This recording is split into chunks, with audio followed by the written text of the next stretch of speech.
마음의 상처를 입으신 모든 분들께 진심으로 사죄드립니다.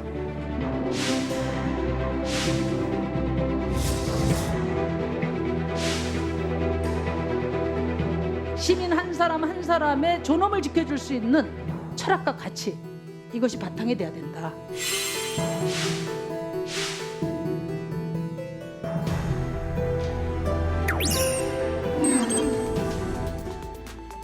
여러분 안녕하십니까? 개가 조금만 신경 썼었으면 아무 일도 없는 것처럼 될 수 있었다.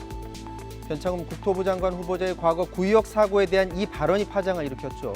오늘 인사청문회에서 변 후보자는 또 사과했는데요.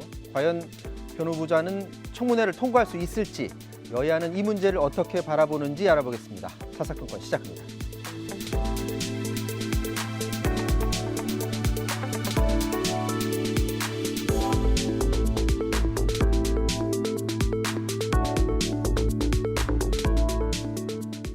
네, 바로 장관 인사청문회 얘기해 보겠습니다. 여의도 사사건건 오늘은 정청래 민주당 의원, 권성동 국민의힘 의원 나오셨습니다. 안녕하십니까? 네, 안녕하세요. 자, 변창흠 국토부 장관 후보자에 대한 인사청문회 오늘 오전부터 시작이 됐는데요. 먼저 주요 장면 보고서 말씀 나누도록 하겠습니다. 네, 오늘 오전입니다. 변창흠 후보자 청문회가 열리자마자 자격 미달 논란이 제기가 됐습니다. 변창흠 후보자는 오늘 즉시 자진 사퇴하고, 만약 자진 사퇴할 용기가 없다면 임명권자는 변 후보자의 지명을 즉시 철회해 주실 것을 요구합니다.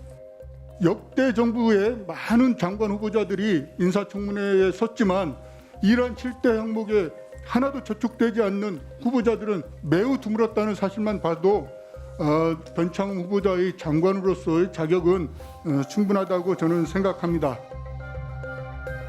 또 과거 막말, 딸 특혜 의혹 등이 쟁점이 됐습니다. 특목고 입학 시에 제출한 학업 계획서를 보면 기관 조직들은 우리 후보자님이 직접 몸담았던 조직이거나 또 사모님께서 굉장히 밀접하게 인연을 맺고 있는 그런 조직입니다. 조국 장관 때 우리가 보았던 그런 익숙한 장면, 엄마 아빠 찬스의 하나가 아닌가 하는. 후보자께서 뒤늦게 사과하려고 했지만 부의역 김금 어머니나 친구들은 결국 못 만났죠. 네, 그렇습니다. 김금 어머님 육성을 통해서 한번 들어보겠습니다. 우리 아이의 명예를 회복시키는 것밖에 없다고 제가 생각을 합니다. 우리 아이가 잘못한 게 아니라고 엄마는 정말 밝히고 싶어요. 정말. 김군이 실수로 죽었습니까? 후보자님. 네, 아닙니다. 다시 한번 그 고인이나 그 유족들의 그 마음을 제대로 헤아리지 못하고 그 경솔하게 말한 것에 대해서 진심으로 사과의 말씀드립니다.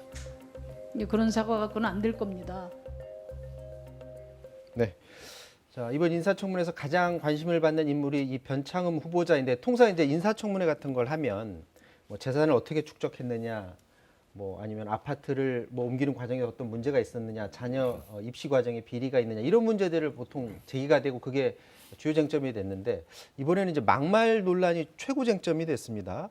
자, 이 문제 지금 어떻게 보시는지 먼저 한 말씀 부탁드리겠습니다. 예, 뭐 이제 후보자로 지명되고 난 후에 초반에는 영끌로 마련한 강남 2주택 문제, 그러니까 재산 형성 문제가 조금 이슈가 됐는데, 그 이후에 워낙 발언이 국민 정서상 도저히 받아들일 수 없는 발언, 또 공직자로서 가질 수 없는 그런 의식이 나타나는 그런 발언 때문에 지금은 이 양반이 발언이 이제 중요 이슈가 지금 되고 있거든요. 그래서 이 변창흠 후보자의 발언을 보면은 정말 공정과 정의를 실현할 수 있는 공직자이냐, 이런 측면에서 봤을 때는 이분은 공직자로서의 기본 자세가 안 돼 있다.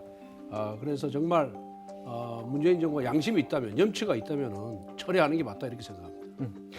저런 지금 방송에 지금 나가고 있는데, 저런 말이 이제 녹취록이 기록이 되고 나중에 이제 장관 후보자로 나섰을 때 저게 공개될 거라고는 아마 생각도 못했을 거예요. 어떻게 보십니까? 오늘 변창흠 장관 후보자가 한껏 몸을 낮추면서 사과를 많이 했죠. 아마 인사청문회에서 사과를 가장 많이 한 후보 중에 하나가 될 것 같은데요.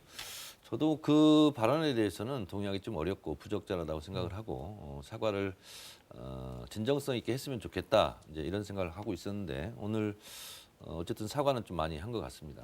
근데 이제 청문회에서 따져볼 것이 소위 말하는 인사배제 7대 원칙, 위장 전입, 논문 표절, 병역 기피, 음주운전, 성비위, 세금 탈루, 네. 부동산 주식 투기 이런 부분이 있는데 이런 부분은 거의 안 나오고 있어요. 7대 의혹에서 벗어났는데 네.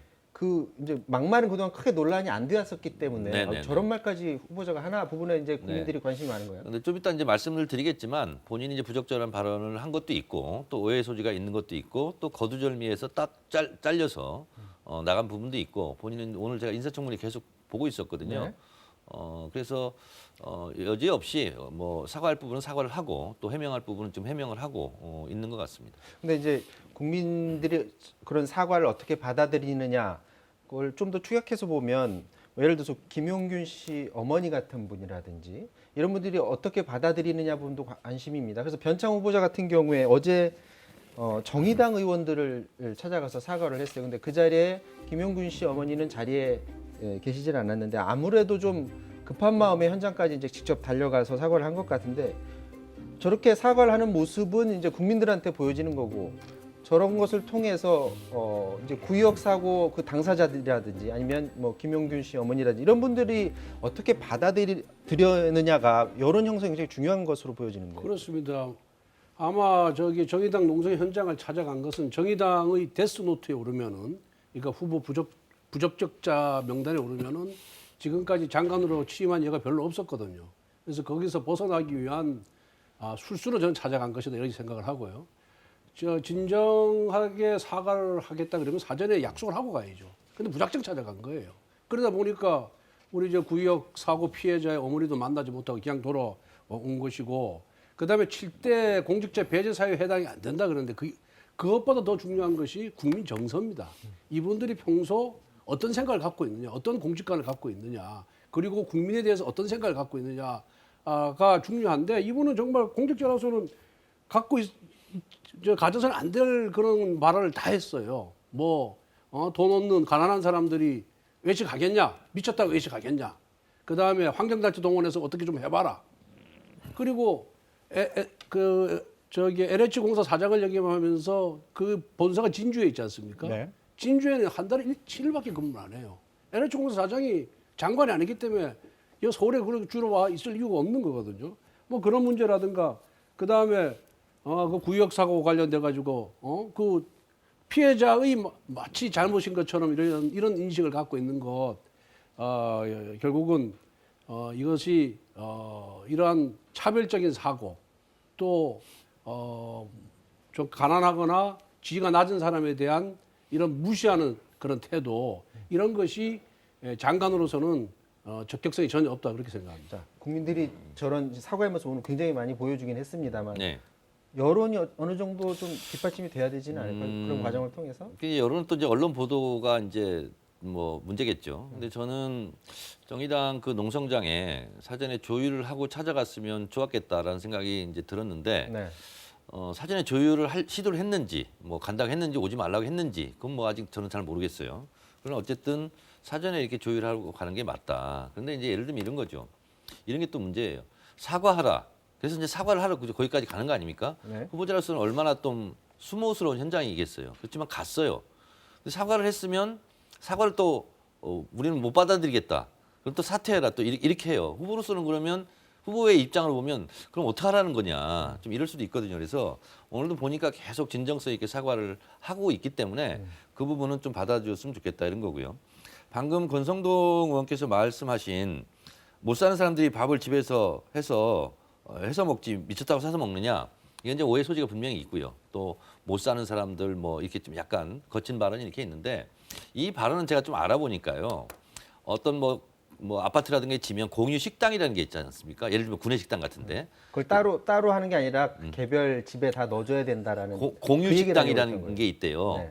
그래서 그 공유 식당의 질이 좋아야지 그게 안 좋으면 누가 뭐 미쳤다 가서 사 먹겠냐 이런 취지였다는 거예요. 그래서 이제 거두절미하지 않고 좀 앞뒤 문맥을 보면 말 자체는 거칠었지만 취지 자체는 좀 우리가 그래도 이해할 수 있는 부분은 있다 이렇게 봅니다. 말이 거친 부분은 분명히 있어 보이고요. 네네. 근데 사실 이제 국민들은 부동산 정책에 관심이 제일 많습니다. 그래서 변창흠 후보자가 어떤 부동산 정책을 앞으로 내놓을지 그 부분에 대해서 어떤 검증을 받을지에 이제 관심이 높은데 그 부분에 대해서는 좀 어떻게 보십니까? 제가 변창흠 후보자는 개인적으로도 좀 압니다. 네. 저희 지역구인 마포의 상암동 DMC, 상암 DMC 지금 방송국들이 많이 가 있죠. 거기를 설계한 분으로 제가 알고 있어요. 네. 근데 이 상암동 DMC 모델은 국제적으로 굉장히 좀 유명한 좀 롤 모델이 되는 그러니까 개발을 해서 1,000개 이상의 기업이 들어가 있고요. 그래서 상당히 성공한 모델인데 이분이 좀 하는 발언을 제가 딱 보니까 예를 들면 서울에는 주택 부지가 없다 그러는데 그건 아니다. 그래서 역세권에 충분히 개발을 할 수 있고 그것이 공공이든 민간이든 해서 문제는 얻어지는 수익을 어떻게 공공의 이익에 맞게 분산하느냐 이런 게 문제다라고 얘기를 했는데 SH공사, 토지공사 여기가요. 실제로 주택을 공급하는 그 주요한 역할을 한 거 아닙니까? 그리고 도시행정학을 또 전공했고 그래서 실제로는 이론과 실제를 겸비한 분을 이만한 분도 찾기는 어렵다. 정책 능력은 충분히 있다. 그래서 저는 뭐 솔직히 김현미 장관이 이제 사의를 표명을 한다면 변창흠 LH 사장이 국토부 장관을 가면 참 잘하겠다 이런 생각은 개인적으로도 하고 있었습니다. 지금 이 순간에도 아마 저 민주당 중심으로서 이제 정책 검증하려고 어떤 질문을 내놓고 있을 것으로 보여집니다. 자, 어떻게 보십니까? 저는 뭐 이 변창흠 후보자의 발언이나 행적도 문제지만 그보다 더 큰 문제는 이번에 정책적 능력, 그다음에 정책에 대한 견해라고 생각하거든요. 네. 김현미 국토부 장관이 23차례에 걸친 부동산 정책을 내놨는데 결국 부동산 폭등, 부동산 문제가 불거졌어요. 그러면 이제 그 김현미 장관과 새로운 이 접근 방법을 가진 후보자가 와야 되는데 이 김현미 장관하고 똑같은 생각을 갖고 있는 사람이에요. 그러니까 일종의 뭐 아류라고 보면 되겠죠. 그렇기 때문에 이것이 더 문제다 이런 생각이 들고요. 이분이 과연 부동산 정책과 관련돼서 과거 한 발언을 보면은 얼마나 문제가 있다는 게 드러납니다. 첫 번째, 우리 국민들은 누구나 저도 그렇고 뭐 제 자식도 그렇고 제 주변에 있는 친구들도 그렇고 열심히 노력해서 집 한 채 마련하고 싶은 거는 아주 평범한 우리 국민의 욕망이에요. 네. 그런데 이걸 갖고 이런 선량한 국민의 생각을 투기꾼으로 몰아세우고 있어요, 이분이. 그 다음에 문재인 정부 들어서 부동산 가격이 급등한 거는 부동산 커뮤니티 탓이다.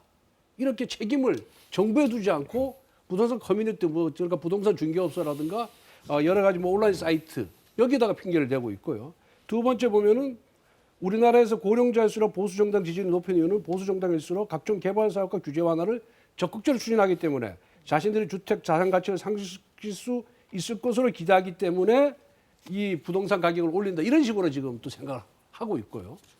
그 다음에 보면은 일부 지역 아파트 값이 오르는 것은 공급 부족 때문이 아니다.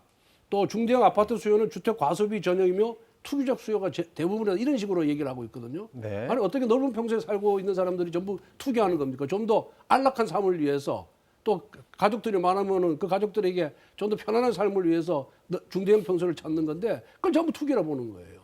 그래서 보는데 정작 본인은 40평대 아파트 살고 있어요.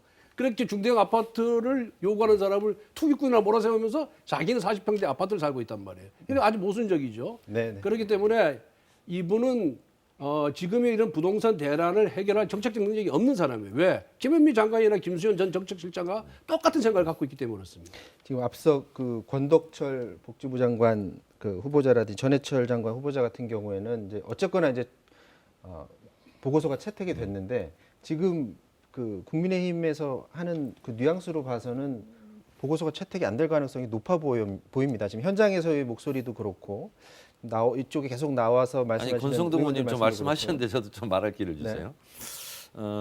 우리나라 이게 국가 정책이라는 것은 거시적으로 해야 되고 또 미시적으로 조정할 건 조정해야 되지 않습니까? 우리나라 주택 보급률이 이제 100%가 넘었어요. 그러니까 누구나 다 한 사람이 한 가구 주택은 가질 수가 있게 되죠. 근데 이제 자가 주택 보유율은 60% 정도. 그러니까 40% 정도는 한 사람이 두 채 이상 가졌다 이제 이런 얘기가 될 텐데 변창흠 내정자의 얘기는 뭐냐면 뭐 누구는 뭐 사회주의식으로 뭐 1가구 1주택 해가지고 다 때려잡자 이게 아니고 실제로 공공이든 민간이든 개발을 하는 것까지는 좋고 다만 거기에 초과이익이라든가 이런 부분을 어떻게 다시 재분배할 것이냐 이런 부분을 가지고 본인은 고민한다 이런 얘기가 핵심이에요. 그래서 변창흠 내정자가 앞으로 펼칠 정책에 대해서 알아보지도 않고 무슨 뭐 김현미 장관을 뭐 낙인 찍듯이 낙인 이론의 연장선상에서 변창흠 후보자만큼 솔직히 전화 권성동 의원이 전문가가 아니에요. 그래서 이번 오늘 남아있는 청문회 기간이라도 과연 당신이 주택정책, 토지정책은 어떻게 할 거냐 이런 부분에 대해서 집중적으로 묻고 답변하는 그런 청문회가 됐으면 좋겠어요. 짧게 반론 듣고 넘어가겠습니다. 낙인 찍기가 아니라 이미 변창흠 후보자는 이 학자로서 또 SH나 LH 공사 사장으로서 수많은 발언을 했어요. 부동산 정책에 관해서. 근데 그 부동산 정책에 관해서 발언을 종합해 보면은 김현미 장관이나 이 문재인 정부의 부동산 정책 설계자인 김수현 전 정책실장의 그 생각과 괴를 같이 하고 있거든요. 네. 그렇기 때문에 기대할 게 없다는 제가 주장을 하는 것이고요. 그 다음에 김현미 장관이 정책 실패했다는 건 모든 국민이 다 인정하고 있는 거 아니겠습니까? 네. 여론조사도 마찬가지예요. 그러니까 같은 생각을 갖고 있는 변창흠 후보자가 장관이 됐을 경우에 이 부동산 문제를 어떻게 해결하겠느냐. 이건 기대 난방인 거죠. 네. 자, 변창흠 후보자 과연 오후에 남은 검증 과정에서 어떤 얘기가 나올지, 특히 정책 부분에서 어떤 얘기를 할지 그런 부분을 좀 주의 깊게 살펴보셔야 될 것 같고요. 자, 넘어가도록 하겠습니다. 앞서 그 권덕철 복지부 장관 후보자, 전해철 행안부 장관 후보자 관련해서는 관련해서 보고서가 채택이 됐는데 이 보건복지부 장관 관련해서 질문이 자질 검증 위주보다는 백신에 거의 대부분의 시간이 많이 비춰졌고 언론에도 그 부분에 집중이 됐습니다. 우리나라 K방역을 자랑을 했었는데 K방역이 실패한 거다. 백신 확보에 문제가 있다라는 점 지금 국민의힘에서 지속적으로 문제를 제기했는데요. 그 부분에 있어서 실제로 문제가 있다고 국민의힘에서 지금 보고 있는 건가요? 예, 그렇습니다. 이게 이제 코로나를 퇴치하기 위해서는 제일 중요한 것이 백신 확보고요. 두 번째 치료제 개발이지 않습니까? 그렇기 때문에 뭐 미국, 영국, 일본, 호주 세계 유수의 국가들이 선진국들이 백신 확보 경쟁, 전쟁을 벌이고 있는 거 아니겠어요? 근데 우리는 어쨌든 간에 그 전쟁에서 패배를 했어요. 백신 확보가 제대로 된 게 지금 하나도 없습니다. 뭐 화이자라든가 모더나는 전혀 지금 뭐 접촉 자체가 안 되는 것 같고요. 그 다음에 아스트라제네카도 오늘 발표를 보면 2월 달인가에 뭐 한 7만 5천 명분 정도만 들어온다는 거예요. 그 다른 나라는 지금 다 백신을 맞아가지고 집단 면역이 생기면은 이제 코로나의 위험에서 해방이 돼가지고 경제에 활력이 생길 텐데 우리는 그 백신을 확보해서 집단 면역이 생길 때까지는 우리는 계속 지금 이런 어려운 상황을 계속 우리가 이제 겪어야 되는 그런 문제가 발생하는 거예요. 그런데 네. 이 정부가 뭘 했는지 백신 하나도 확보를 못해요. 그래놓고는 이제는 대통령 책임 문제가 불거지니까 백신 확보 주무 책임자는 질병관리청장이다. 이러면서 이제 책임 전가를 하기 시작해요. 행정부의 수반이 누굽니까? 대통령이고 이 백신 같은 국가적인 대재난에서 가장 중요한 역할을 하시는 분이 대통령이에요. 대통령 입장에서는 뭐 열 몇 번에 걸쳐서 백신 확보하라 그랬는데 9번까지는 금년 9월 달까지는 뭐냐면 국내에서 백신 생산하고 치료제 개발하는데 주안점을 두다가 9월 달에 들어서 처음으로 해외 백신 확보하라고 이렇게 지시를 한 거예요. 그때는 늦었죠. 다른 선진국은 7월 달에 이미 다 확보를 했으니까. 그렇기 때문에 이 백신 확보를 어떻게 할 것이냐, 그리고 언제 확보할 것이냐, 물량은 어떻게 될 것이냐. 이게 국민들이 제일 관심을 갖고 있는 부분입니다. 지금 국민들 그 여론조사를 보면은 이전까지는 어떤 정부를 믿는 게 굉장히 컸었는데 최근에 여론이 좀 바뀐 게 보입니다. 정부 대처에 대한 신뢰하냐라는 질문에 신뢰하지 않는다가 조금 오차범위 안에 좀 더 많은 것 같은데 왜 저렇게 변했을까요? 뭐 야당의 입장에서 문재인 정부가 이쁜 게 뭐가 있겠습니까? 그래서 야당의 말을 전적으로 다 믿지 마시고 권위 있는 국제기구의 평가를 국민 여러분께서 한번 들어보시기 바랍니다. 며칠 전에 유엔에서요 2030 지속 발전 가능성을 발표했습니다. 리포트를 발표했는데 거기에서 OECD 국가 중 코로나 방역 능력 1등을 대한민국이 했습니다. 네. 유엔에서 평가하는 거예요. 국민의힘에서 평가하는 것보다 저는 유엔에서 평가하는 게 더 공신력이 있다고 보고요. 그리고 또 경제 성장률도요. OECD에서 대한민국이 1등을 했습니다. 그런데 국민의힘 야당 입장에서는 전교 1등한 학생에게 너 왜 공부 못하냐 라고 꾸짖는 거하고 똑같은 거예요. 그래서 저는 야당도 이런 국제적인 권위 있는 기구들이 평가하는 부분에 대해서는 좀 인정할 것은 좀 인정했으면 좋겠다 이렇게 생각하고요. 백신에 대해서도요. 백신 구매 방법이 두 가지 방법이 있습니다. WHO 세계보건기구에서 공동으로 구매하는 코백스 퍼실리티 거기서도 우리는 이미 선구매를 했고요.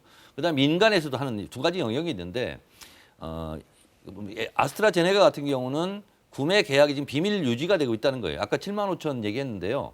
우리는 이미 4,400만 병분을 확보하고 있고요.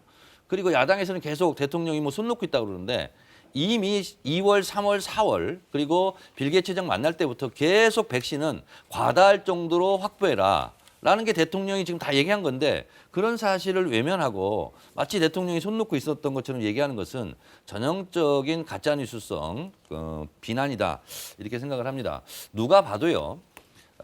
K-방역에 대해서 전 세계가 인정하고 있는데 유독 대한민국 야당만 인정을 못하고 있는 거예요. 이건 마치 뭐냐면 김대중 대통령이 인정해서 노벨위원회에서 주겠다는데 당시 한국에 있는 야당이 노벨상 주지 마라 이렇게 얘기하는 거하고 똑같습니다. 어쨌거나 지금 국민들이 좀 불안해한다라는 그런 모습들은 좀 포착이 되고 있는데 당연히 불안하고요. 네. 그리고 이제 이게 장기화되다 보니까 문재인 정부가 계속해서 전 세계적으로는 우수한 방역을 하고 있지만 장기화되고 실제로 또 요즘 식당도 못 열고 하니까 불만이 당연히 있는 거죠. 그래서 저것은 문재인 정부의 방역을 잘못했다 실패했다는 야당의 공격이 원인이 아니라 실제로 삶이 피곤하고 괴로우니까요. 그 탓을 야당한테 하겠습니까? 무한 책임을 갖고 있는 저희 정부 탓을 한다고 저는 생각하고 감당할 그 부분이라고 부분은 저희가 감당해야 될 부분이고 저희는 받아들입니다. 아니 저렇게 이제 뭐 강변을 하는데 국민들이 저 강변을 받아들일까요? 지금 뭐 미국이나 영국이나 이런 뭐 심지어 그 확진자가 몇 개월 동안 한 명도 없는 싱가포르 같은 나라도 백신을 구매해가지고 지금 접종을 하고 있잖아요. 그런 뉴스를 보면서 국민들이 불안과 공포에 떠는 거예요. 그런데 그런 국민들의 입장은 생각 안 해주고 이낙연 민주당 대표는 야당이 선동을 했기 때문에 국민들이 불안과 공포에 떤다. 대한민국 국민들이 야당의 선동에 넘어가는 그렇게 어리석은 분들입니까? 그거는 말이 안 되는 소리고요. 그다음에 아스트라제네카가만 계속 강조를 해요. 근데 아스트라제네카가 지금 미 FDA 승인이 안 나온 상태예요. 안전성에 문제가 있다고 해가지고 지금 계속해서 실험을 하고 있거든요. 그런데 마치 아스트라제네카 백신을 확보한 것이 국민들을 위한 것이다 이렇게 얘기를 하고 그다음에 백신이 안정성이 지금 확보가 안 됐기 때문에 지금 조금 늦게 구매해도 된다 이런 식으로 또 강변하고 있잖아요 정부에서. 네. 그럼 결국 미 FDA를 불신하는 거죠. 자. 미국은 뭐 바보여서 안정성에 관심이 없어서 모더나하고 화이자를 승인합니까? 그러니까 말도 안 되는 논리를 궁색한 논리를 갖고 계속 프레임을 짜가지고 안전성 문제 때문에 우리가 늦게 구매해도 괜찮다. 그리고 대통령은 한 말씀만 짧게 드릴게요. 대통령은 마무리돼야 될 것 같아요. 대통령은 이 문제에 대해서 최선의 노력을 다했는데 질병관리청 이하 공무원들이 제대로 일을 안 했기 때문에 이렇게 된 것이다. 이런 프레임을 짰는데 이거는 정말 어리석은 프레임이다. 제가 저는 그렇게 코로나 방역에 생각합니다. 대해서요. 세 가지 부분을 제가 짧게 말씀드릴게요. 방역이라 하는 것은요. 격리입니다. 그리고 백신은요. 예방이에요. 그리고 치료제가 제일 중요한 거예요. 제일 급한 거고. 근데 이 백신은요. 통상 1상, 2상, 3상까지 해서 안정성을 가려면 8년 정도가 기간이 필요하다는 거예요. 근데 지금 우리에게 당장 급한 것은 치료제가 이제 좀 있으면 이제 나올 것 같은데 이 백신을 맞으려면 한 사람에 대해서 감염이 안 된 상태에서 맞아야 되거든요. 그러면 2주간 3번의 검사를 해야 된다. 아니, 그래서 방역 안정성이 전문가들이 굉장히 중요한 거고 그걸 강조하는 정부에 대해서 비난하면 안 돼요. 자, 이렇게 할게요. 잠시 뒤에 저희 백신 전문가가 나옵니다. 네, 그래서 예. 현재 백신 확보 물량이 적절한지 그리고 지금의 계약 상태 그리고 언제부터 맞아야 되는지에 대해서 자세히 지금 얘기를 나누기로 했으니까 그 얘기는 여기서 마무리를 좀 짓도록 하겠습니다. 자, 화제 바뀌어보도록 하겠습니다. 8월에 21대 국회의원 첫 재산 신고를 했는데 그때 재산 1위를 차지한 사람이 바로 국민의힘의 전북민 의원입니다.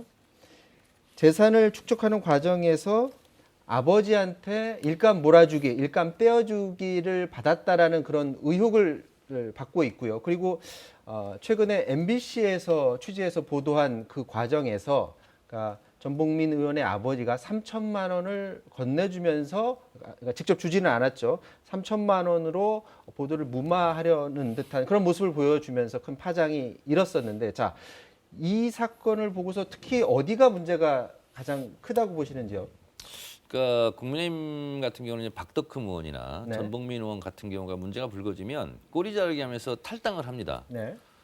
그리고 나서 또 언론에서 시야에 사라져요. 그래서 저희 당에서는 이걸 한번 조사를 해봐야 되겠다 이런 생각이 들고 더군다나 움직일 수 없는 카메라에 포착이 되지 않았습니까? 네. 3천만 원을 건네려고 했던 그 자체만으로도 김영란법 위반의 소지가 있다는 거예요. 그래서 제가 봤을 때는 국민의힘이 이거에 대해서 의지가 있다면 탈당 전에 저는 제명을 하고 저는 고발 조치를 했어야 된다. 물론 아프죠. 읍참마속이고 아프지만 그렇게 해야 국민의힘이 이것을 좀 척결하려는 개선하려는 의지가 있다 이렇게 되는데 이런 일이 자꾸 반복이 되면 그냥 탈당하고 말면 우리 당이 이제 아니다 이런 것은 굉장히 무책임한 태도다 이렇게 봅니다. 자, 권성동 의원 저 보도 혹시 보셨나요? 예, 봤습니다. 물론 뭐 금품을 건네려고 한 부분은 뭐 입이 10개로 다 변명할 여지가 없는 부분이고요. 네. 재산 형성 과정에서 의혹을 제기가 됐는데 네. 거기에 불법 행위가 있다 그런다면은 당연히 조사를 하고 거기에 따른 조치를 취해야 된다 그렇게 생각을 합니다. 그리고 만약에 재산 형성 과정에 그런 불법 행위가 있음에도 불구하고 우리가 공천을 준 부분에 대해서는 그게 확인이 되면 우리 당으로서는 사과를 해야 된다 이렇게 생각을 하는데요. 정청래 의원이 우리 당을 자꾸만 비난하는데 민주당의 이상직 의원, 김홍걸 의원, 양정숙 의원 다 문제 제기됐어요. 근데 다 탈당 조치 취하고 말았습니다. 저희는 무슨 징계를 했잖아요. 뭘 고발을 했습니까? 자, 그다음에 그보다 더 국민적 공분을 산 조국 사건, 그다음에 양영자 의원 사건, 참 윤미향 의원 사건 같은 경우에 언제 한번 사과한 적이 있습니까? 정말 내로남불의 전형이 저런 게 아니냐. 그래서 우리는 우리 잘못이 있으면 인정하고 사과할 겁니다. 민주당도 자체적으로 남의 당 욕하지 말고 자당 의원들의 잘못에 대해서 조사하고 그럼 그 먼저 결과를 사과를 내놓고 해놓고 말합니다. 얘기하세요. 아니면 자. 징계를 하든가. 자, 어쨌거나 지금 전북민 의원은 그 해당 보도가 나가고 며칠 만에 바로 탈당 의사를 밝혔는데요. 그 모습 잠깐 보고서 이어서 말씀 나누도록 하겠습니다. 취재기자에게 저희 아버님께서 하신 부적절한 발언으로 무리를 일으킨 데 대하여 아들로서 우리 국민 여러분과 우리 부산 수원 국민 여러분 또 그리고 당원 여러분께 깊은 사죄의 말씀을 드립니다. 저는 이에 도의적인 책임을 지기 위해 국민의힘의 당적을 내려놓기로 결심을 하였습니다. 다만 일감 몰아주기와 정여세 납부와 관련한 의혹에 대해서는 정상적인 절차와 규정에 따라 납부하였다는 사실을 분명히 말씀드립니다. 자, 마지막으로 한마디씩만 듣고 끝내야 될 것 같은데요. 저 탈당을 하게 되면 국민의힘에서는 이것에 대해서 더 이상 뭐 조사를 한다든지 이런 건 없는 건가요? 조사할 권한이 없죠 저희들 입장에서는. 예. 그럼 이 상태에서 이건 마무리되고 앞으로 비슷한 일이 반복되면 똑같이 이렇게 계속 반복돼야 되는 겁니까? 그런 게 아니고 일단은 그 단순한 의혹 제기고 그 의혹이 사실로 판명이 나지 않았기 때문에 저희들이 조치를 취할 수가 없었고요. 또 그러한 조치를 취하기 전에 미리 탈당을 해버렸기 때문에 저희 당으로서는 어찌할 방법이 없는 거죠. 그렇지만은 나중에 분명히 저기 뭐 시민단체, 소위 민주당 지지 성향의 시민단체에서 고소 고발할 거예요. 그러면은 그 수사를 통해서 불법이 있었는지 없었는지 명백히 가려질 거 아니겠습니까? 만약 불법인 것으로 나타난다 그런다면은 저 개인적인 생각이지만은 우리 당 입장에서는 국민들께 진솔한 사과를 해야 된다고 생각합니다. 이런 문제를 막기 위해서는 각 당이 자체적으로 노력하는 부분이 더 중요한가요? 국회 차원에서 어떤 노력이 필요하다고? 이게 이제 꼼수 탈당인데요. 이런 비리 사건이 나면 그냥 자질 탈당해버립니다. 네. 자질 탈당을 하는 이유가 이거예요. 탈당하지 않고 있으면 뭐 여야가 다 마찬가지인데요. 왜 그 당에서는 윤리위를 열어서 왜 징계하지 않냐, 왜 제명하지 않냐 이런 공격을 받거든요. 근데 탈당을 해버리면 우리 당이 아니기 때문에 저희 당의 권한이 아닙니다. 이것 때문에 사실상 짜고 치는 구스톱 같이 저렇게 탈당을 하는 것으로 저는 생각을 합니다. 그래서 저는 그것과 관계없이 아까 권성동 의원님 말씀을 잘하셨는데 어쨌든 공천을 한 국민의힘에서 이 부분은 탈당을 했어도 나름대로 책임이 있다고 보거든요. 그러면 그 부분에 대해서 자체 진상조사를 해서 이렇다라고 국민 앞에 좀 명명백백하게 그것을 발표하고 사과하는 자세가 좀 필요하다 이렇게 봅니다. 비슷한 건이 뭐 지금 한두 건이 아니라 계속 반복되고 있는데 어쨌거나 똑같은 일이 자꾸 반복되는 데에 대해서 국민들이 답답하다는 부분 이거는 분명해 보입니다. 저희는 자체 조사해서 제명 조치도 하고 뭐 이렇게 하거든요. 네. 자, 오늘 얘기 여기서 마쳐야 될 것 같습니다. 지금까지 권성동 정청래 의원과 말씀 나눴습니다. 고맙습니다. 네.